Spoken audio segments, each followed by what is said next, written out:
সুপ্রিয় দর্শক শ্রোতা ভাই বোন, ঈদের দিনের একটি চিরচেনা রূপ এবং চিত্র হলো ঈদের দিনে কবরস্থানে বেশ ভিড় লক্ষ্য করা যায়। সেই সাথে জুমার দিনেও কবরস্থানগুলোতে বেশ জিয়ারতকারীদের ভিড় আমরা দেখতে পাই।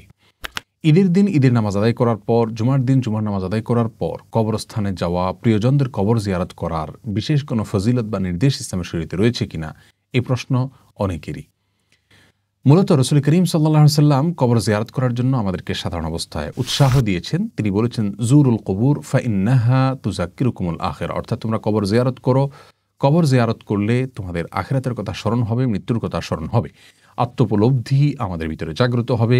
সেজন্য কবর জিয়ারত করা আমাদের জন্য উপকারী এবং কোরআন এবং সুন্নাহ কর্তৃক নির্দেশিত একটি আমল।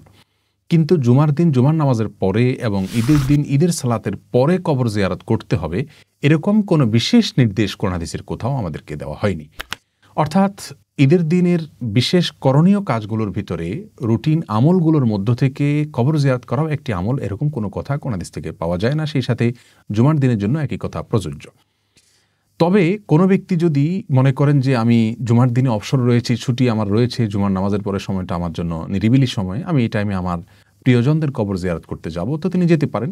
ঈদের দিন কেউ মনে করছেন যে আজ আমি ঈদের দিন অবসর রয়েছে, আমি সেই জায়গা থেকে অবসর হওয়ার কারণে আমি কবর জিয়ারত করতে যাচ্ছি প্রিয়জনদের, তিনি যেতে পারেন। অথবা ঈদের দিন আমি আনন্দ ভাগাভাগি করবো অন্য অনেকের সাথে, আমার আনন্দের সময় প্রিয়জনের কথা মনে পড়েছে, তাই আমি তার কবর জিয়ারত করতে যাচ্ছি অথবা তার জন্য দোয়া করতে যাচ্ছি।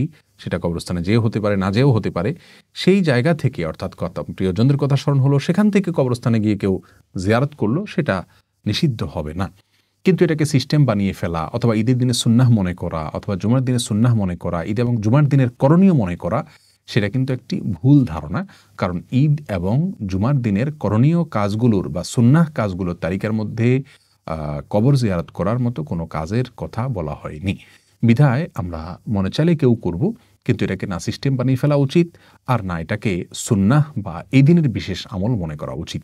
আল্লাহ সুবহানাহু ওয়া তাআলা আমাদের সকলকে প্রত্যেকটি আমল সুন্নাহসম্মত উপায়ে করার তৌফিক দান করুন এবং আল্লাহ সুবহানাহু ওয়া তাআলার সন্তুষ্টি অর্জনের পথে অগ্রসর হওয়ার তৌফিক দান করুন।